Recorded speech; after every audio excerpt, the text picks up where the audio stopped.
누가복음 4장 14절 93쪽 예수께서 성령의 능력으로 갈릴리에 돌아가시니 그 소문이 사방에 퍼졌고 친히 여러 회당에서 가르치심에 뭇사람에게 칭송을 받으시더라. 예수께서 그 자라나신 곳 나사렛에 이르사 안식일에 늘 하시던 대로 회당에 들어가서 성경을 읽으려고 서심에 선지자 이사야의 글을 들이거늘 책을 펴서 이렇게 기록된 데를 찾으시니 그 주의 성령이 내게 임하셨으니 이는 가난한 자에게 복음을 전하게 하시려고 내게 기름을 부으사 나를 보내사 포로된 자에게 자유를 눈먼 자에게 다시 보게 함을 전파하며 눌린 자를 자유롭게 하고 주의 은혜의 해를 전파하게 하려 하심이라 하였더라. 책을 덮어 그 맡은 자에게 주시고 앉으시니 회당에 있는 자들이 다 주목하여 보더라. 예수께서 그들에게 말씀하시되 이 글이 오늘 너희 귀에 응하였느니라 하시니 그들이 다 그를 증언하고 그 입으로 나오는 바 은혜로운 말을 놀랍게 여겨 이르되 이 사람이 요셉의 아들이 아니냐? 예수께서 그들에게 이르시되 너희가 반드시 의사야 너 자신을 고치라 하는 속담을 인용하여 내게 말하기를 우리가 들은 바 가버나움에서 행한 일을 내 고향 여기서도 행하라 하리라. 또 이르시되 내가 진실로 너희에게 이르노니 선자가 고향에서는 환영을 받는 자가 없느니라. 내가 참으로 너희에게 이르노니 엘리야 시대에 하늘이 3년 6개월간 닫히어 온 땅에 큰 흉년이 들었을 때에 이스라엘에 많은 과부가 있었으되 엘리야가 그중 한 사람에게도 보내심을 받지 않고 오직 시돈 땅에 있는 사렙다의 한 과부에게 뿐이었으며 또 선지자 엘리사 때에 이스라엘에 많은 나병 환자가 있었으되 그 중에 한 사람도 깨끗함을 얻지 못하고 오직 수리아 사람 나만 뿐이었느니라. 회당에 있는 자들이 이것을 듣고 다 크게 화가 나서 일어나 동네 밖으로 쫓아내어 그 동네가 건설된 산낭떠러지까지 끌고 와서 밀쳐 떨어뜨리고자 하되 예수께서 그들 가운데로 지나서 가시니라. 아멘. 네, 오늘 본문은 누가복음 4장 14절로 30절, 제목은 예수님께서 전도하심. 예수님께서 전도하심. 첫째, 성령의 능력으로 전도하심. 성령의 능력으로 전도하심. 14절로 15절. 두 번째, 자라나신 고향에서 전도하심. 자라나신 고향에서 전도하심. 16절로 21절. 세 번째, 고향 사람들이 전도를 받지 않음. 고향 사람들이 전도를 받지 않음. 22절로 30절입니다. 그래서 오늘 예수님께서 전도하시는 내용이 나와 있습니다. 예수님께서 여기 4장 1절로 13절까지 마귀의 세 가지 시험을 받고 예수님이 이기셨죠. 하나님의 일을 시작하기 전에 마귀의 시험을 이기신 거예요. 그래서 능력이 생긴 것입니다. 물론 우리 예수님은 그 신성으로는 전지전능하시고 하나님의 능력과 동등이신데 인성으로는 시험을 이겨야 돼요. 미혹도 받으시고 예수님도 배가 고프시고 주무셔야 되고 지난 시간에 예수님이 고물을 베게 하고 주무셨다고 그랬죠. 피곤해서 주무신 거예요. 육신적으로는 피곤하시는 거예요. 예수님도 음식을 잡수셔야 돼요. 우리가 똑같은 몸이기 때문에 그런 고난을 당하신 거죠. 그래서 예수님은 시험을 말씀으로 다 이겼습니다. 다 말씀을 가지고 그 시험을 이기신 거예요. 그러니까 우리가 말씀을 잘 배워야 됩니다. 말씀이 뭐라고 했느냐? 말씀을 가지고 나아가면 마귀가 천리말리 도망가는 거예요. 말씀은 빛입니다. 말씀은 빛이기 때문에 어둠이 되는 마귀는 근접하지 못해요. 그 여러분이 마귀를 겁낼 거 없어요. 내가 말씀을 가지고 있으면, 진리를 가지고 있으면 마귀가 근처에도 오지 못해요. 말씀을 가지고 나가는 거예요. 그리고 기도로서 이기는 것입니다. 예수님이 40일 금식 기도를 하면서 이기신 거예요. 기도 위에는 마귀를 내쫓을 수 없다고 했습니다. 기도는 만능이에요. 하나님이 도와주시기 때문에 기도는 만능해요. 내가 일하면 혼자 일하고 내가 기도하면 하나님이 일하신다. 그런 말이 있습니다. 내가 그냥 혼자 일만 하면, 내가 기도하면 하나님이 일하셔요. 그러니까 우리가 기도로서 예수님이 시험을 이기시고, 십자가를 앞에 놓고 예수님이 어떻게 하셨어요? 겟세마네 동산에서 피땀 흘리는 기도를 했죠. 그래서 이기신 거예요. 십자가 시험을 예수님은 어디서 벌써 다 이겨놨느냐? 겟세마네 동산에서 기도할 때 그 무서운 십자가의 시험을 다 이겨놓은 거예요. 그래서 우리가 기도로서 시험을 이기는 것입니다. 이제 14절에 예수께서 성령의 능력으로 갈릴리에 돌아가시니 그 소문이 사방에 퍼졌고 친히 그 여러 회당에서 가르치심에 무사람에게 받으시더라. 예수님이 성령의 능력으로 갈릴리, 거기 가버나움, 또 나사렛, 여기 가서 전도하셨습니다. 그러니까 여기 시험을 이기니까 성령의 능력이 생긴 거예요. 시험을 이겨야 힘이 생기는 것입니다. 시험에 지면은 그 다음에는 이제 폐잔병이 되는 거죠. 요나가 물고기 뱃속에 그 시험을 이긴 거예요. 그 죽을 뻔한 그 자리에서 회개하고 시험을 통과했습니다. 하나님 용서해 주시옵소서. 하나님의 말씀은 그 다음에 하나님께 다 맡깁니다. 그러니까 하나님께서 요나를 구원하여 다시 하나님의 일을 할 수 있도록.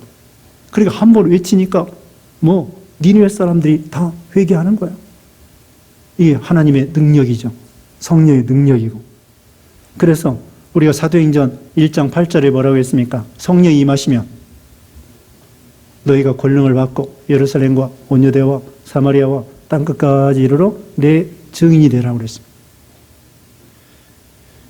그래서 회당에서 가르치셨습니다. 회당은 예배당과 같은 거예요. 그래서 사람들에게 칭송을 받으시고 16절 읽어보세요. 예수께서 그 자라나신 곳 나사렛에 이르사 안식일에 늘 하시던 대로 회당에 들어가사 성경을 읽으려고 서심해 선지자 이사야의 글을 들이거늘 책을 펴서 이렇게 기록된 데를 찾으시니 곧 주의 성령이 내게 임하셨으니. 네, 거기까지요. 나사렛 회당에 가서 안식일에 말씀을 읽고 가르치셨습니다. 예수님도 성경을 읽으신 거예요. 성경을 기록하는 저자나 마찬가지인데 우리 예수님이 그 성경을 찾아서 읽으셨습니다. 나사렛 회당에 가서. 나사렛은 예수님의 그 고향이죠. 태어난 다음에 나사렛에 가서 어려서부터 목수로서 일하셨습니다. 이제 30살이 되었을 때 그 동네에 가서 회당에서 예수님이 말씀을 가르치시는 거예요. 근데 여기 첫 번째 본문을 뭘로 잡으셨느냐? 이사야 61장 1절의 말씀을 인용하셨습니다. 이제 18절 읽어보세요. 주의 성령이 내게 임하셨으니 이는 가난한 자에게 복음을 전하게 하시려고 내게 기름을 부으시고 나를 보내사 포로된 자에게 자유를 눈먼 자에게 다시 보게 함을 전파하며 눌린 자를 자유롭게 하고 주의 은혜의 해를 전파하게 하려 하심이라 하였더라. 네, 예수님께서 이 성경을 찾아서 읽으셨습니다. 이게 바로 예수님에 대한 말씀이에요. 그래서 20절에 책을 덮어 그 맡은 자에게 주시고 앉으시니 회당에 있는 자들이 다 주목하여 보다 예수께서 그들에게 말씀하시되 이 글이 오늘 너희에게 응하였느니라. 이 글을 읽으면서 이 글이 오늘 너희에게 응하였느니라. 예수님이 이런 일을 하러 오신 것을 설교하시는 거예요. 예수님이 어떤 일을 하시느냐? 주의 성령이 내게 임하셨으니, 성령 충만하신 예수님이죠. 가난한 자에게 복음을 전하게 하시려고. 예수님은 가난한 자에게 복음을 전하러 오셨습니다. 심령이 가난한 자, 천국이 저희 것입니다. 그래서 세상에서 일반적으로 가난한 사람이 심령도 마음도 가난해요. 그래서 전도할 때에도 선교할 때에도 가난한 나라가 복음을 잘 받습니다. 부자 동네는 잘 예수 믿지 못해요. 교만해서 마음이 부자이기 때문에 심령이 가난한 자가 복음을 잘 받아들입니다. 가난한 동네, 가난한 나라, 이런 나라가 복음이 잘 전파돼요.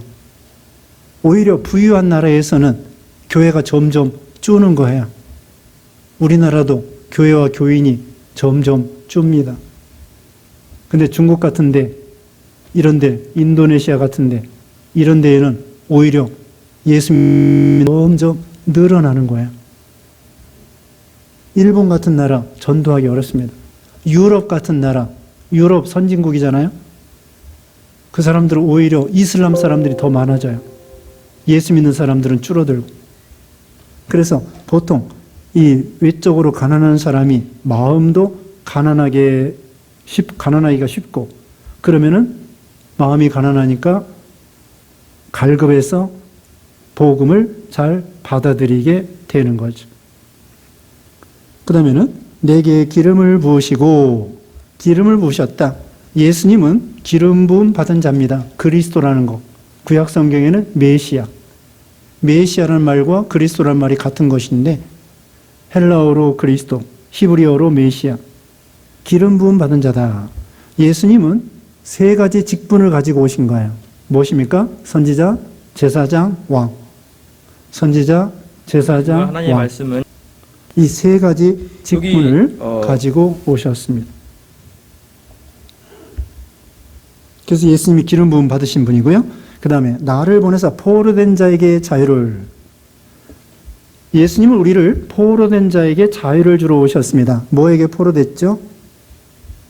마귀에게 포로, 죄악의 포로, 사망의 포로.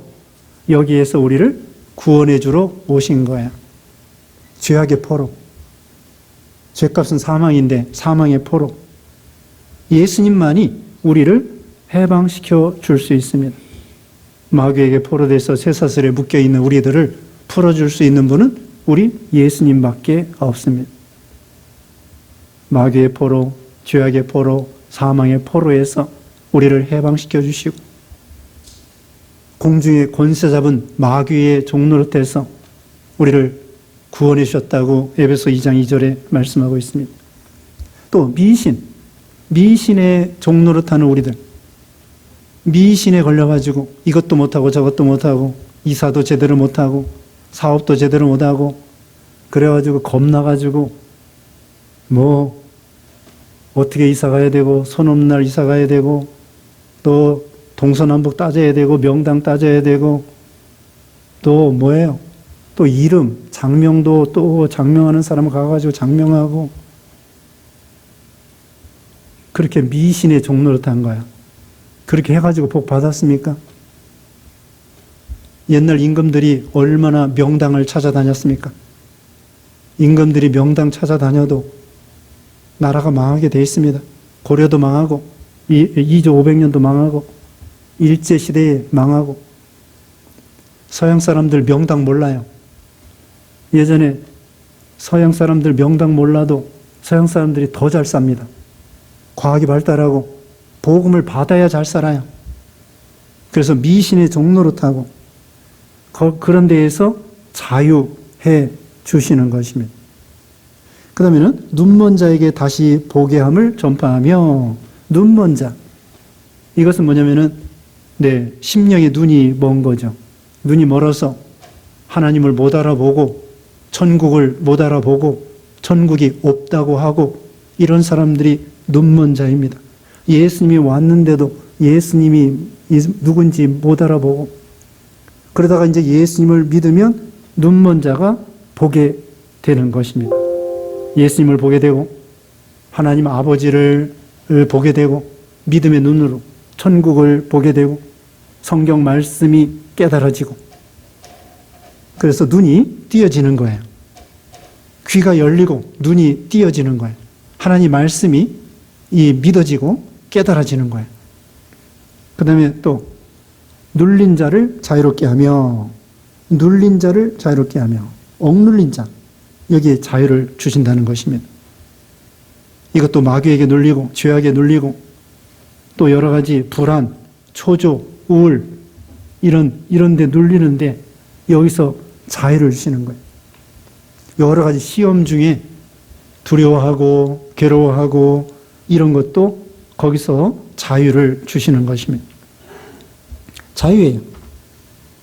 자, 뭐가 자유입니까? 돈의 자유입니다. 초막이나 궁궐이나 내주에서 모신 것이 하늘나라라고 했습니다. 돈에 얽매여가지고 무엇을 먹을까 무엇을 마실까, 돈이 하나님이 되어서 예수 믿기 전에는 그렇게 살았단 말이죠. 이제는 거기서 자유예요. 하나님이 이제까지 먹을 거 입을 거 주셨으니 앞으로도 먹을 거 입을 거 주실 것이다. 자족하는 마음이 있으면 족한 줄 알라. 이 세상에 아무것도 가져온 것이 없고 가져갈 것도 없고, 거기서 자유. 또 사람에게서 자유예요. 관계에서 자유예요. 나는 저 사람 없으면 못 살겠다. 그게 아니에요. 저 사람 없어도 나는 하나님으로 산다. 그게 자유예요. 친구도 그래요. 친구 나 버리고 도망가면 나 못 살아. 아니에요. 친구가 나를 떠나도 나는 예수님으로 산다. 자유. 직장 떨어져도 나 살 수 있다. 그 자유예요. 사람이 떠나도 자유. 직장이 떨어져도 자유. 돈이 떨어져도 자유. 하나님께 맡기고, 그렇다고 그냥 가만히 있으라는 건 아닙니다. 열심히 공부하고 열심히 돌아다니고 열심히 돈 벌고 그러라는 거예요. 공중나는 새를 보라고 했으니까. 그렇게 하되, 그러나 마음으로는 억눌리면 안 돼요.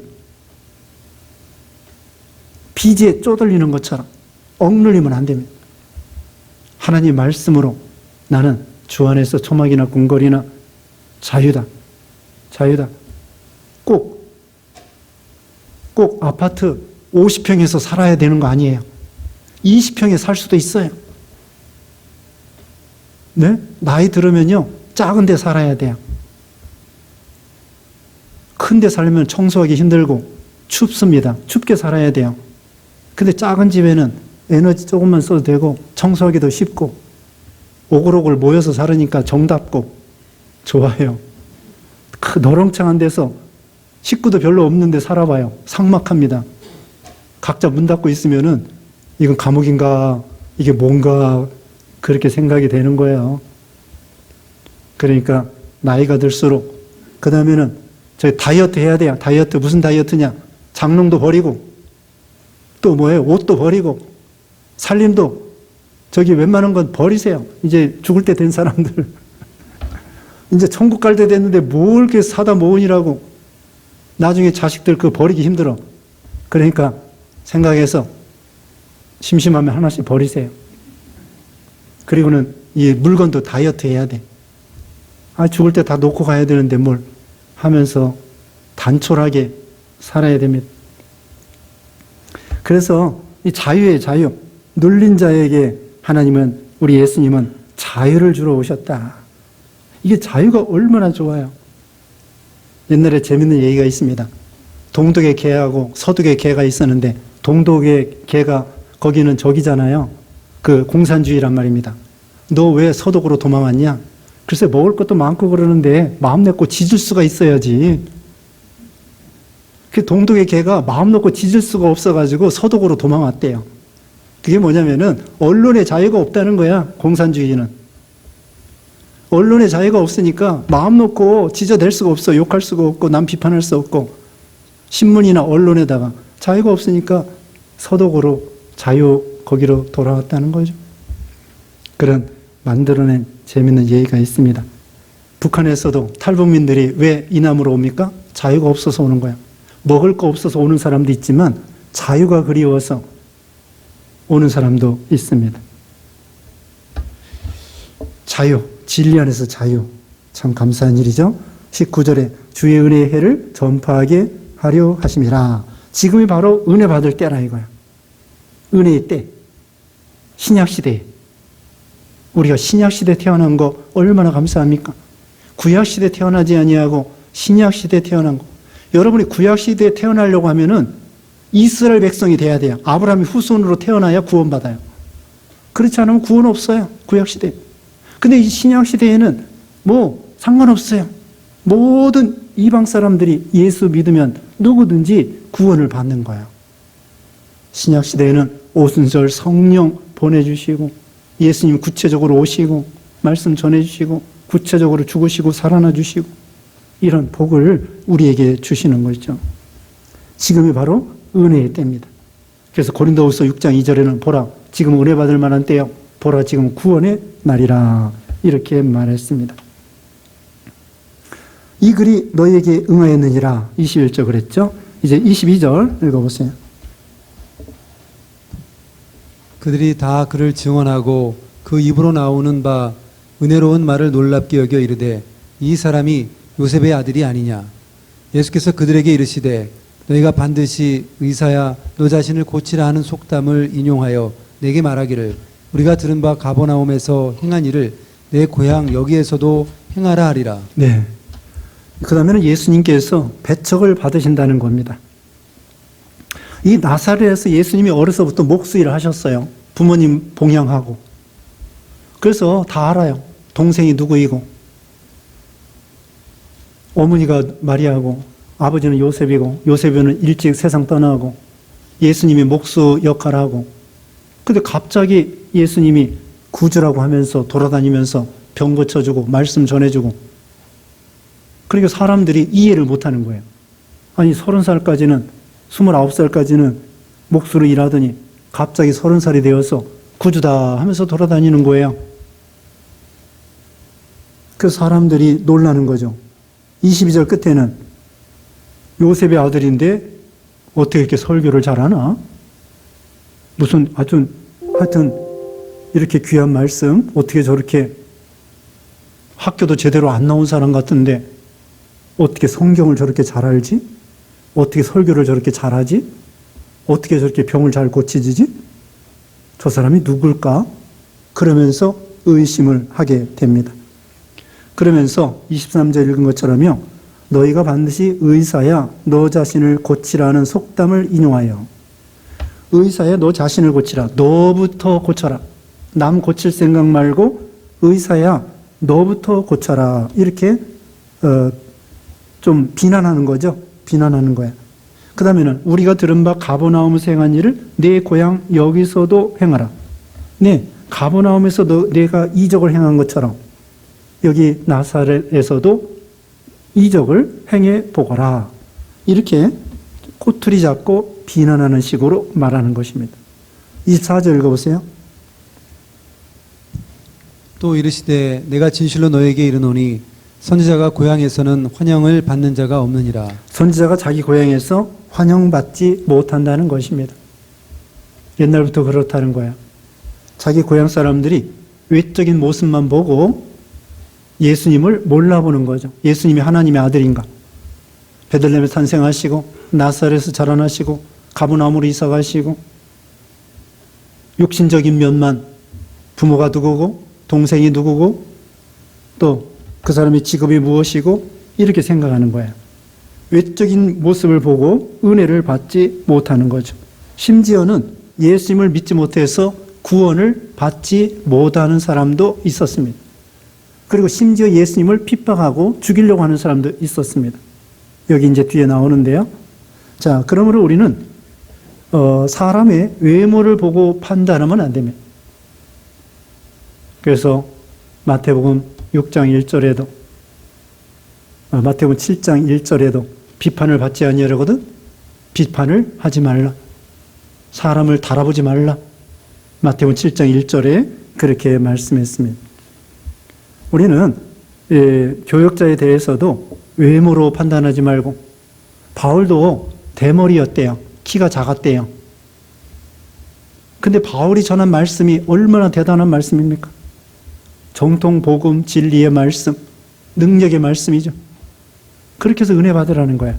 데살로니가 교회는 데살로니전서 2장 13절에 하나님의 말씀, 사람의 말로 받지 아니하고 하나님의 말씀으로 받았다고 했습니다. 그때가 은혜 받는 때예요. 외적인 모습을 보고 저 사람은 뭐 학교가 어디 학교 나왔다. 뭐 인류대학 못 나왔다. 또 신학교는 어디 나왔다. 또 키가 어떻다. 또 부모가 어떻다. 자식이 어떻다. 뭐 그러면서 외적인 모습을 통하여 은혜 받지 못한다고 하면은 그건 자기가 손해예요. 그래서 그 사람이 전해주는 하나님의 말씀을 통하여 은혜 받으라는 것입니다. 그래서 예수님이 누구신가? 외적으로 생각하지 말고 하나님 믿어야 되는 거죠. 그 다음에 25절 읽어보세요.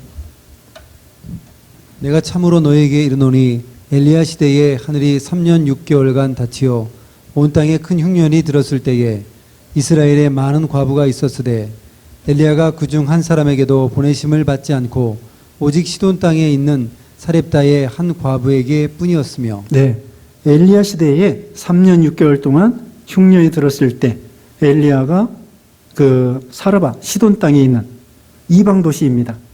이방 도시의 사렙다 과부에게 가서 공개를 받게 되었습니다. 이건 뭐냐면은 그러니까 유대인들, 이스라엘 땅, 이 사람들은 은혜를 받지 못하고 이 선지자 엘리야를 배척한 거예요. 오히려 그 아방에게 신고하려고 한 거예요. 선지자 신고 애들 덕 보려고.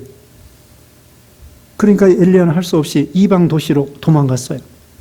그리고 하나님이 사렙다 과부를 통하여 3년 6개월 동안 공개를 받도록 하였죠.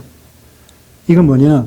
사렙다 과부가 이방 사람인데도 불구하고 엘리야를 공개함으로 죽다는 것입니다. 3년 6개월 동안 모시면서 말씀 배우고 은혜 받고 그 다음에 큰 환란이 있을 때 사렙다 과부가 자기 아들이 죽었을 때 엘리야가 기도해서 살려주었습니다. 이게 얼마나 큰 은혜입니까? 그렇게 이방 사람도 이 엘리야 선지자를 참으로 엘리야라고 하나님의 위대한 종인 걸 알고 영접을 한 거예요. 그래서 축복을 받은 것입니다. 그런데 다시 말하면은 그 가나안 땅에 있는 그 유대인들, 이스라엘 사람들은 오히려 엘리야를 핍박하고 아방에 붙어서 우상 섬기고 엘리야를 잡아 신고하고 죽이려고 한 것입니다. 예수님을 배척한 것처럼 그렇게 했다는 거죠. 이제 27절 읽어보세요. 또 선지자 엘리사 때에 이스라엘에 많은 나병 환자가 있었으되 그 중에 한 사람도 깨끗함을 얻지 못하고 오직 수리아 사람 나만 뿐이었느니라. 네, 엘리사 선지자 때에는 그 아람 나라, 수리아 나라 나만 군대 장관이 문둥병이었었는데 나병 환자였었는데 고침 받았다고 했습니다. 나병 환자가 많았겠죠. 근데 유대 땅, 이스라엘 땅에는 한 사람도 나병 고치지 못했습니다. 왜? 엘리사 찾아가서 고쳐달라고 해야 되는데 하나님의 종인 줄 알고. 근데 엘리사 찾아가지 아니하고 자기들이 열심히 고쳐보려고 한 거예요. 여기 가보고 저기 가보고 이 의사 저 의사 이 약 저 약 별짓을 다 해도 나병을 고칠 수 없었던 것이죠.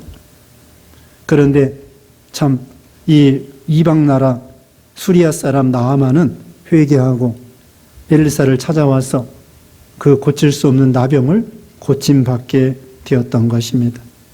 그러니까 이 복음이 멀리까지 전파되어서 그 사람들이 회개하고 돌아오는 역사가 있었던 것이에요. 그러니까 하나님은 혈통으로 유대인만 구원해 주는 것이 아니라 구약시대에도 몇몇 사람은 이방 사람도 회개하면 구원받도록 해주시는 것이죠. 그래서 오늘날도 가까운 데부터 멀리까지 예수님께서 나사렛에서 먼저 복음을 전하셨거든요. 그리고 가버나움에서 전하고 갈릴리에 전하고 그 다음에 전국을 돌아다니면서 이렇게 전도하셨습니다. 우리도 가까운 데부터 예루살렘 온유대와 사마리아 땅끝까지 이르러 예수님의 증인 역할을 하는 그런 믿음이 되라는 것입니다. 이제 28절에 회당에 있는 자들이 이것을 듣고 다 크게 화가 나서 일어나 동네 밖으로 쫓아내어 그 동네가 건설된 산 낭떠러지까지 끌고 가서 밀쳐 떨어뜨리고자 하되 예수께서 그들 가운데로 지나서 가시니라. 아니 복음을 전하고 이렇게 말했는데 오히려 화가 났어요. 자기들 비판하는 것으로 생각하고. 하나님 말씀을 전해주면 회개할 생각을 해야 되는데 오히려 예수님을 배척하고 심지어는 핍박하고 죽이려고 낭떠러지에 떨어뜨리려고 합니다. 그때 예수님은 그들을 이제 피해서 그들 가운데로 지나서 가셨습니다. 위험을 가지시고 그렇게 살기 등등하게 예수님을 죽이려고 하는 사람도 있었지만은 담대하게 그들 가운데로 지나가서 이렇게 그 핍박하는 사람들을 이겼던 것입니다. 자, 이렇게 핍박하는 사람이 있을지라도, 배척하는 사람이 있을지라도 복음은 계속 전파된다는 거예요. 복음을 믿는 사람이 있다는 거예요. 많지는 않지만, 소수라고 할지라도 핍박하는 사람도 있지만, 대부분 핍박하고 믿지 않지만 믿는 사람이 반드시 있다는 거예요. 그래서 이 복음은 끊어지지 아니하고 계속 된다는 거예요. 오늘날까지, 앞으로도 이 세상 종말 있을 때까지 복음이 끝까지 이어질 것이다. 전도에서 복음은 승리할 것이다. 자, 예수님이 오셔서 우리에게 이런 복음을 전해주셔서 우리가 구원받게 된 것입니다. 기도하겠습니다. 거룩하신 하나님 감사합니다. 예수님께서 이 땅에 오셔서 포로된 자의 자유를, 가난한 자에게 복음을 전파되고, 눌린 자에게 또 자유를 주시고, 눈먼 자에게 보게 함을 주시고, 또 이렇게 복 주심을 감사합니다. 우리도 죄악의 포로, 사망의 포로, 마귀의 포로, 미신의 포로, 이렇게 우리들 하나님께서 예수 믿어 구원받도록 이런 복을 주셨사오니, 우리도 예수님과 같이 핍박을 받을지라도 가까운 데부터 멀리까지 복음 잘 전도하는 우리가 되게 해 주시옵소서. 복음은 끝까지 승리하는 것을 믿고 담대하게 하나님의 능력을 믿고 나가는 우리가 되게 하시고, 한 주간 동안에도 우리를 지켜주시고 인도하시고 은혜 주시옵기를 원하옵고 예수님의 이름으로 기도드리옵나이다. 아멘.